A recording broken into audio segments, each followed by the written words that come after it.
adanya Alia ini kan dalam rangka untuk melayani eh, permintaan masyarakat ya, dan dibangunnya sekolah ini ya tentunya berusaha untuk mengajarkan akidah yang sahih ya kan.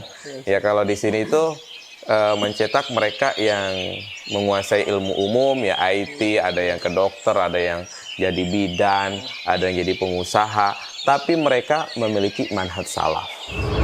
Gitu. Arahnya jadi kita ke situ tuh. Innamal mu'minuna alladzina idza dzukirallahu wajilat qulubuhum wa idza tuliyat 'alaihim ayatuhu zadatuhum. Bismillah, assalamualaikum warahmatullahi wabarakatuh. Alhamdulillahi binikmati tatibus sholihat. Salatu wassalamu ala nabiyina Muhammad wa ala alihi wa ashabihi wa man tabi'ahum bi ihsan ila yaumiddin, amma ba'd. Alhamdulillah, kita berucap syukur kepada Allah Ta'ala bahwasanya alhamdulillah hari ini jejak alumni kembali mengunjungi salah satu alumni Ma'had Al-Furqan Al-Islami. Kita berada di Alia Islamic School yang terletak di Tangerang. Masya Allah, bersama dengan Ustadz Mukhlis Abu Zar. Kita akan sapa dulu beliau. Assalamualaikum warahmatullahi wabarakatuh, Ustaz. Waalaikumsalam warahmatullahi wabarakatuh. Sehat, Ustaz ya? Alhamdulillah, sehat. Alhamdulillah. Kita sekarang berada di salah satu Ma'had yang antum bina nih, Ustaz ya. Masya Allah. Ya, saya ngajar di sini. Masya Allah. Nah, Ustaz. Ya, Ustaz. Jadi, sesuai dengan programnya ini Jejak Alumni ini, pastinya kan kita ingin mengajak Ustadz untuk bernostalgia lagi nih, Ustaz. Masya Allah, ya. Zaman dulu Ustadz mondok dan sebagainya. Ustadz asli sini, Ustadz ya?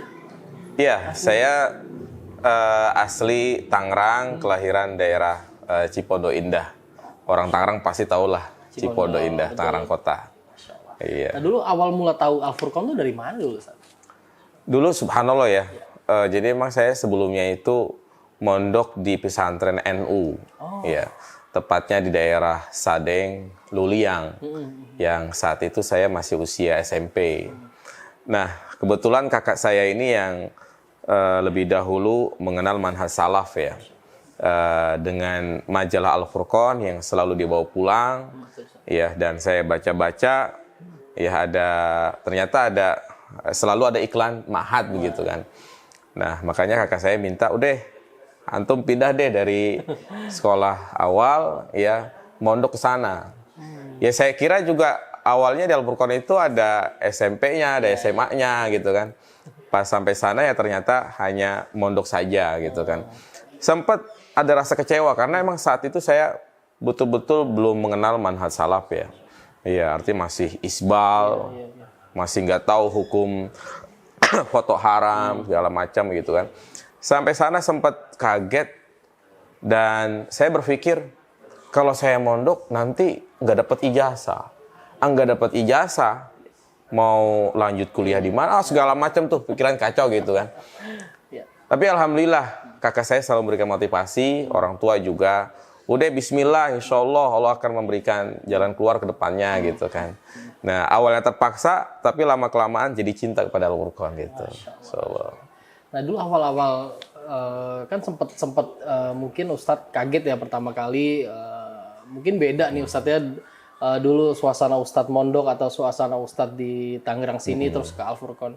Gimana dulu Ustadz bisa menyimbang itu semua tuh Ustadz? Awal-awal mula di Al-Furqan tuh Ustadz.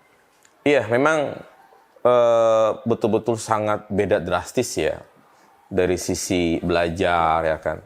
Bagaimana adab kepada guru. Betul. Kalau di pesantren NU kan Masya Allah diajarkan itu betul-betul harus tunduk patuh kepada guru ya. Yang diharapkan adalah keberkahan dari guru dan yang lainnya gitu kan.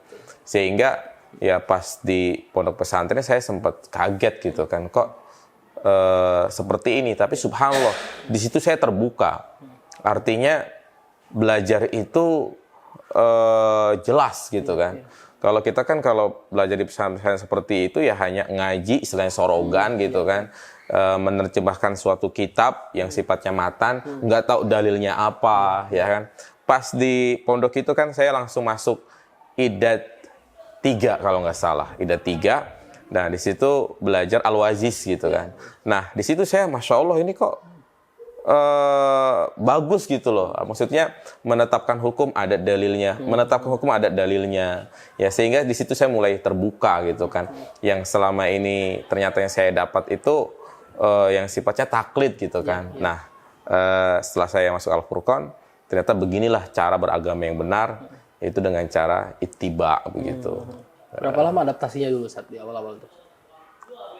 Adaptasinya itu sekitar lama ya, 6 bulan ya. Sampai subhanallah ya, itu karena celana saya isbal semua, ya, itu saya nggak potong, tapi saya lipat.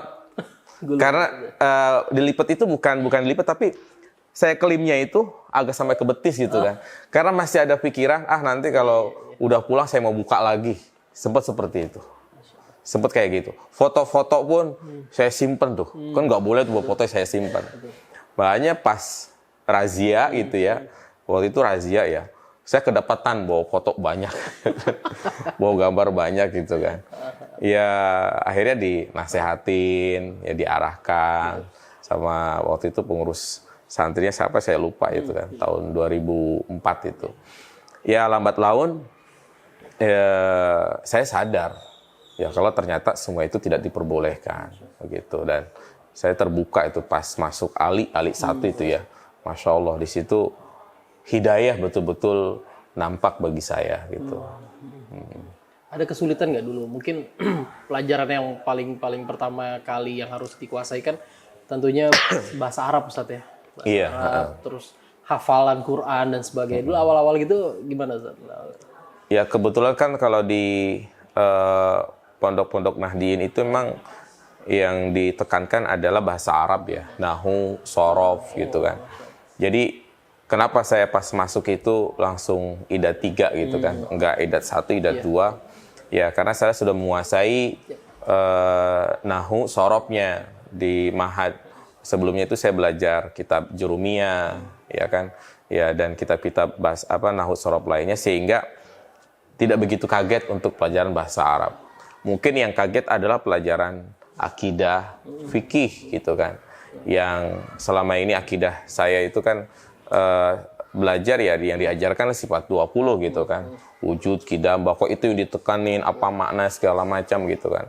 Nah pas di Al-Furqan yang diajarkan adalah manhaj salaf gitu kan. Yang jauh berbeda. Ya seperti misalnya keimanan tentang keberadaan Allah gitu kan. Ya selama itu kita meyakini Allah itu berada di mana-mana gitu kan. Nah tapi setelah saya mondok di Al-Furqan baru tahu ternyata Allah itu ada di Arasy gitu kan. Iya. Ya jadi bedanya kalau di Nahdiyin itu kan kita diajarkan untuk ini ya. Pakai akal gitu ya kebanyakan ya. Karena di antara ilmu akidah itu disusupin ilmu kalam. Ya kan.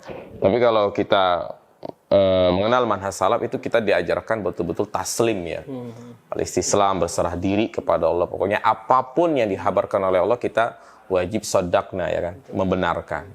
Dan itulah memang prinsip yang subhanallah luar biasa gitu kan, yang membuat kita jadi tenang ya, tidak seperti ilmu filsafat ya, artinya merusak sesuatu yang sudah rapih ya kan.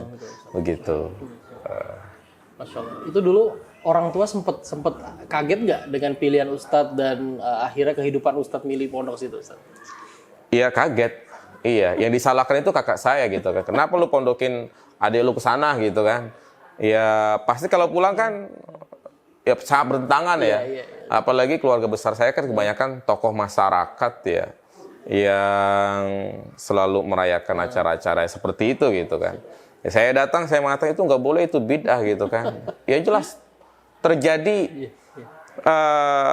inilah pertentangan ya, gejolak yang sangat luar biasa, sampai-sampai abang saya itu diusir dari kampungnya ya, di Cipondoh waktu itu kan, di sidang gitu kan.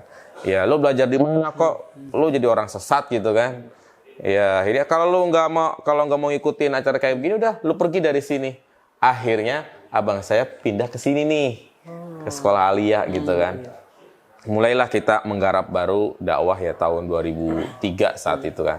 Saya itu masih di Pondok Nahdiyin ya, makanya pas pulang juga ya sempat bertentangan gitu kan. Iya ya akhirnya karena di Cipondo itu kita tidak begitu diterima ya dakwah sunnah ya saat itu. Akhirnya saya gabung bersama abang saya di sini gitu. Iya, dan sebenarnya di sini tuh udah waktu saya datang sudah berjalan ya kegiatan belajar mengajar gitu. Dulu di Al-Furqon siapa Ustadz yang paling Ustadz kenang, paling Ustadz ingat sampai dengan sekarang Ustadz? Ya tentunya Ustadz yang sangat memberikan pengaruh dan juga beliau saya anggap sebagai orang tua ya, karena selalu memberikan motivasi belajar ya, begitu pentingnya ilmu ya, yang saya selalu doakan setiap saat yaitu Ustadz Al-Nurafiq Gufron.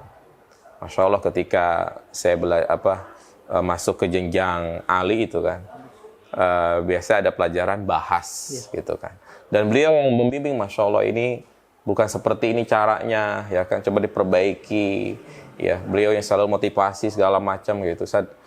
Itu sudah Al-Nurafiq Gufron gitu kan, sampai subhanallah ya, beliau itu, saya waktu itu diberikan ya tugas di sana kan untuk ngurusin maktabah waktu itu ya.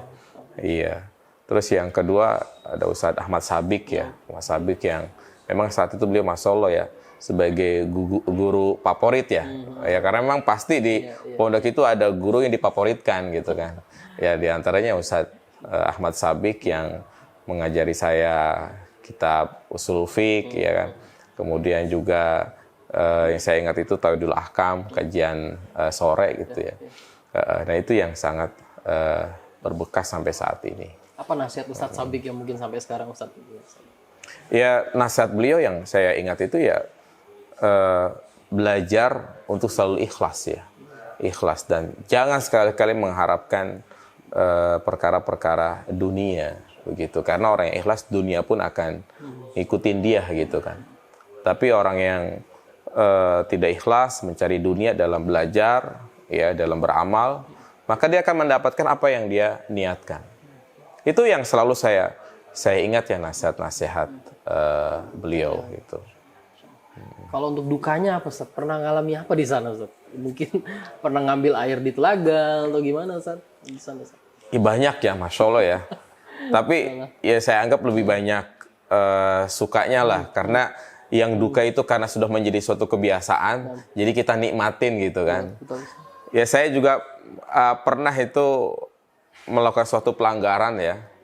Waktu saya kelas berapa kali itu ya, bawa HP sampai disuruh nyuci nampan selama seminggu gitu kan. Saya masih ingat banget itu. Terus juga yang apa ya, yang kadang-kadang ini saya itu memondokin anak itu mikir-mikir. Karena saya sendiri merasakan kesian kalau anak saya itu seperti saya. Seperti yang di Al-Furqon itu ya airnya asin ya kan. Iya. Terus yang kedua saya masih ingat itu makan itu satu nampan 7 orang, lauknya cuma pahanya 1 ya. Nah itu cuma lauknya cuma tempe, kangkung gitu. Nyamuk mulu lagi ya kan. Udah gitu kasurnya tipis, gak tahu kalau sekarang ya. Jadi emang ya perjuangan luar biasa ya. Makanya saya ingat ya, barengan saya itu diidat sampai sekitar ada 40 lebih kali ya, 30-40 ya. Terus ada lagi yang dari tahasus kita 50-an itu ya. Itu kan ketemunya nanti di Ali 1. Jadi ada yang dari idat, tahasus, nanti ketemunya di Ali 1 gitu ya. Dari jumlahnya yang banyak ya, sekitar 50-60 orang. Itu ternyata yang lulus cuma 9 orang barengan saya. Ya tahun 2009 tuh ya. Teman-teman saya yang seangkatan itu saya masih ingat banget ya, Al-Ustadz Al-Nofi ya kan, kemudian Ustadz Ali dari Lombok, Ali Sulis, Hirjan, Tamkid, Fatur Rahman, ingat tahu Fatur Rahman?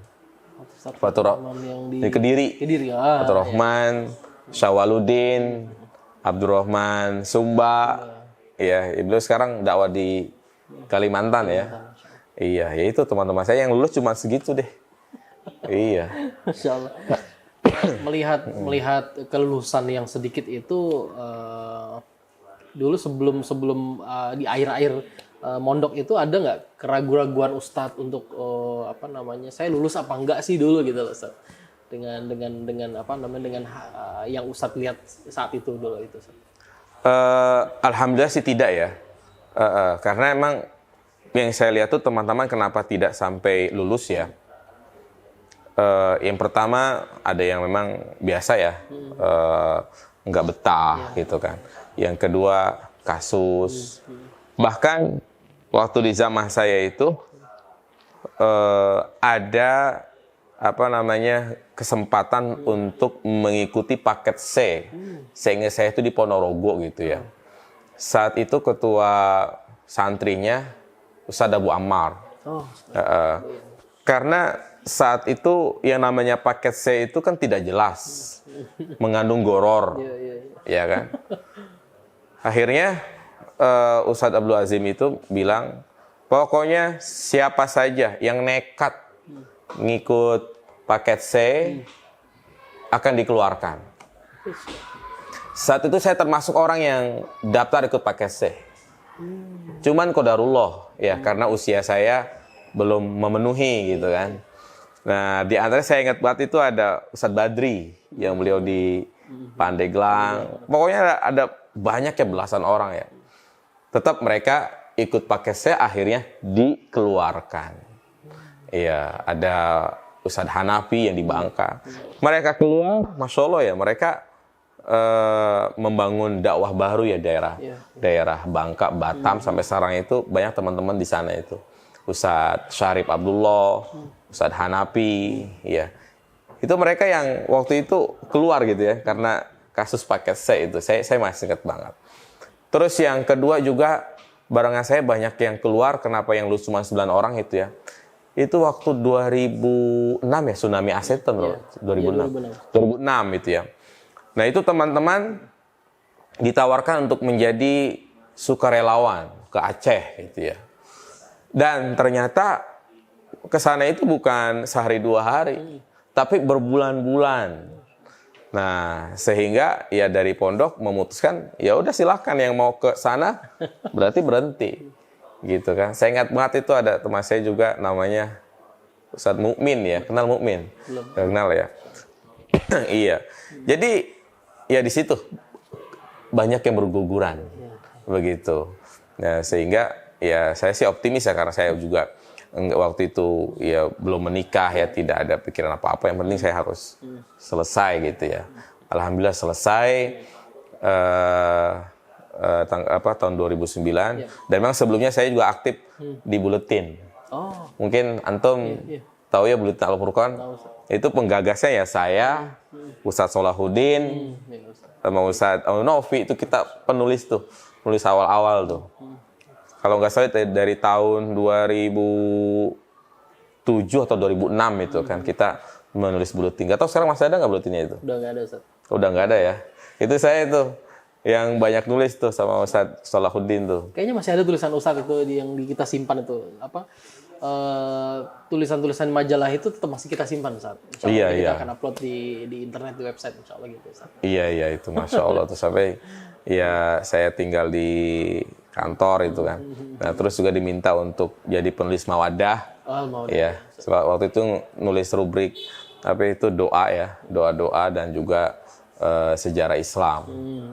Sekarang udah nggak ada majalahnya ya. Iya. Subhanallah.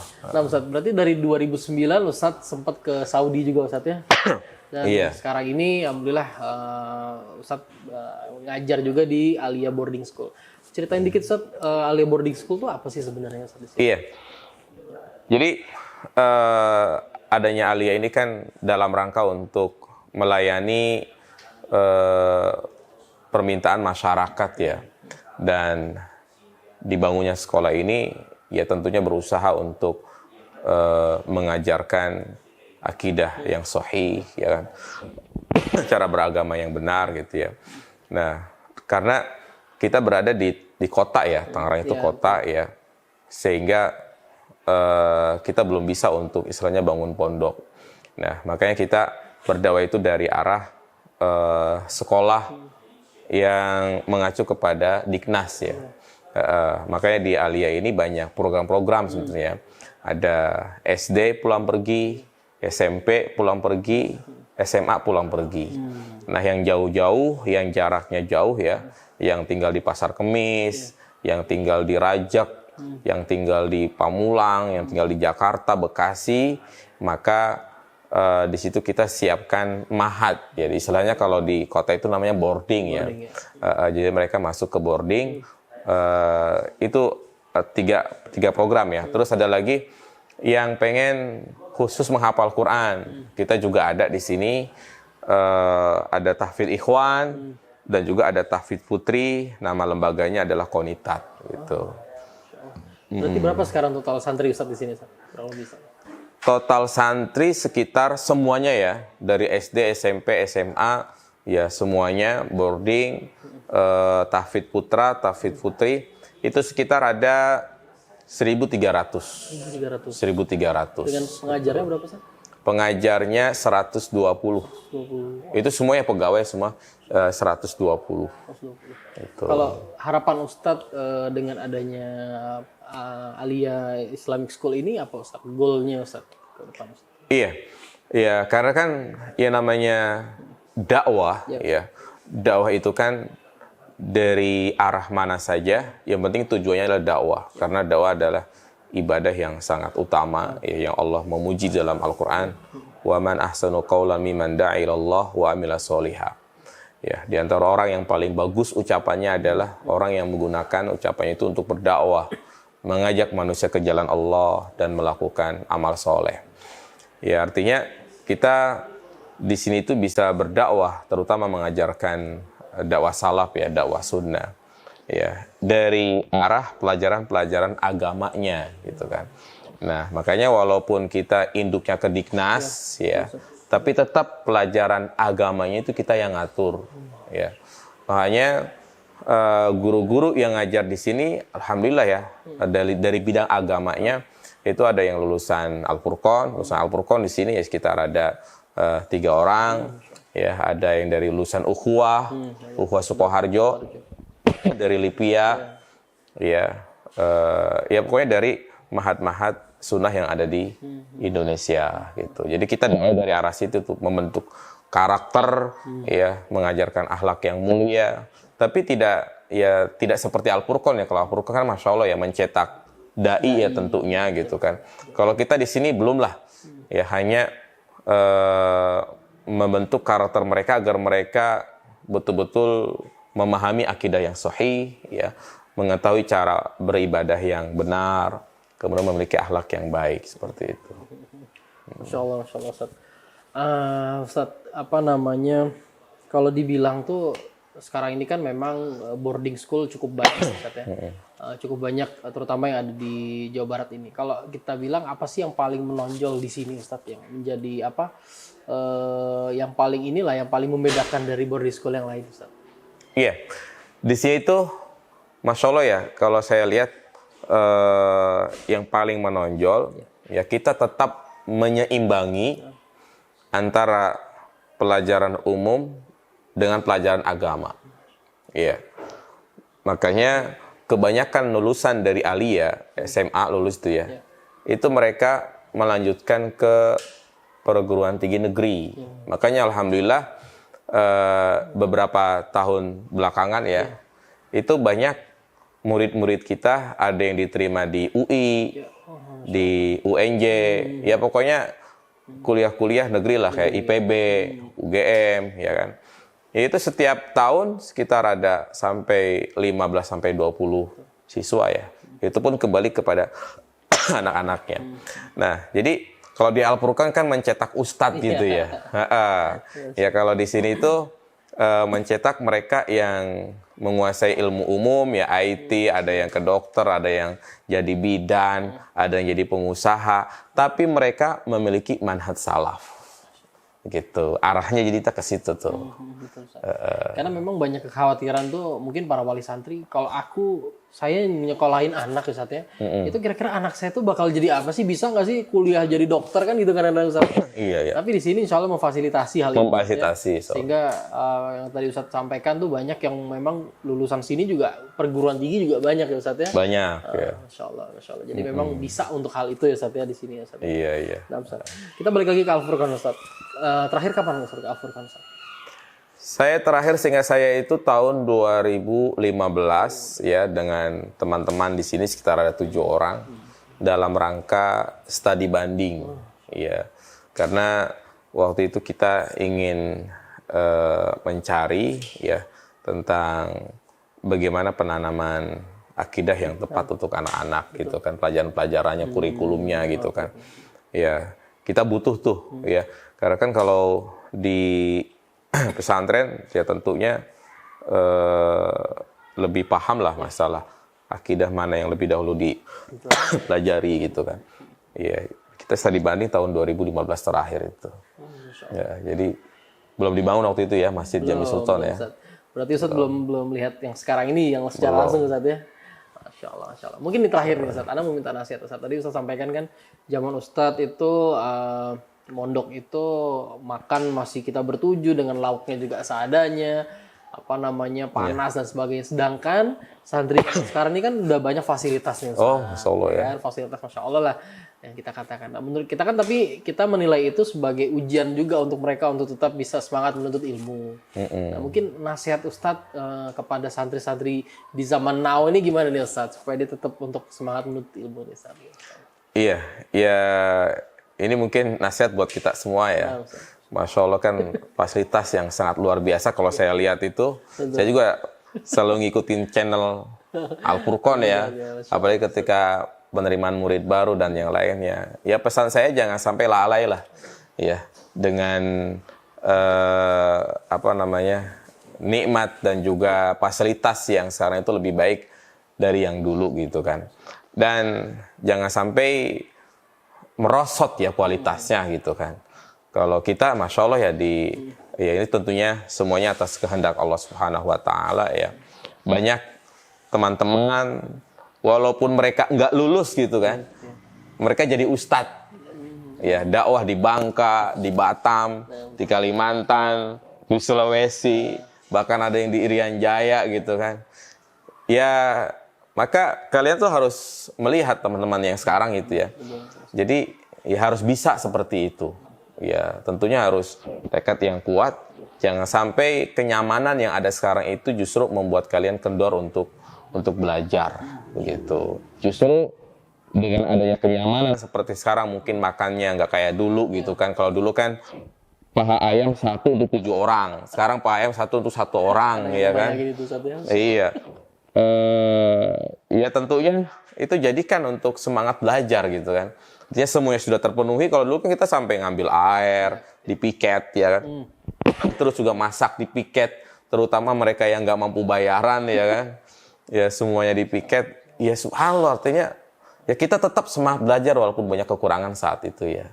Ya kalau pengen makan ikan ya nyari di tambak gitu kan, nungguin panen, baru kita nyarikan kiting gitu kan, sampai kaki kena berdarah. Ya sekarang Masya Allah. Jadi jangan sampai fasilitas yang nyaman seperti itu melalaikan kita dari semangat untuk belajar. Soal itu yang perlu digarisbawahi itu Ustaz. Jadi fasilitas itu jangan sampai melalai Ustaz ya. Iya. Masya Allah. Barakallahu fikum Ustadz Mukhlis atas waktunya, atas berbagi ceritanya ini luar biasa banget, menginspirasi banget. Jadi sesuai dengan apa yang tadi Ustadz sampaikan, memang ya perubahan zaman itu seharusnya membuat kita tuh agar tetap semangat juga menuntut ilmu Ustadz ya. Iya. Dengan zaman yang ada sekarang ini ya, walaupun kita dengan berbagai macam fasilitas juga tetap kita harus tetap untuk bisa getol untuk menuntut ilmu nih Ustadz ya. Dan lulusan-lulusan pun yang berkualitas. Iya. Jazakallah Ustaz atas waktunya, atas ya nasihat kepada kita semua Ustaz ya. Kita tunggu Ustaz di Al-Furqan insyaallah Ustaz. Siap, insyaallah. Udah lama gak kesana. Kita tunggu Ustaz. Iya. Masya Allah, kepada pemirsa Al-Furqan TV dan pendengar radio Suara Al-Furqan juga dimanapun Anda berada. Demikian tadi program Jejak Alumni kita di Alia Boarding School bersama dengan guru kita Ustadz Mukhlis Abuzar hafizallahu taala. Silahkan bagikan konten ini agar bermanfaat untuk kita semua. Dan juga kami ucapkan terima kasih atas perhatiannya, dan kita tutup dengan doa kafaratul majelis. Subhanakallahumma wa bihamdika asyhadu an la ilaha illa anta astaghfiruka wa atubu ilaik. Assalamualaikum warahmatullahi wabarakatuh. إن الذين يتلون كتاب الله وأقاموا الصلاة وأنفقوا مما رزقناهم سرا وعلانية يرجون تجارة لن تبور ليوفيهم أجورهم ويزيدهم من فضله إنه غفور شكور.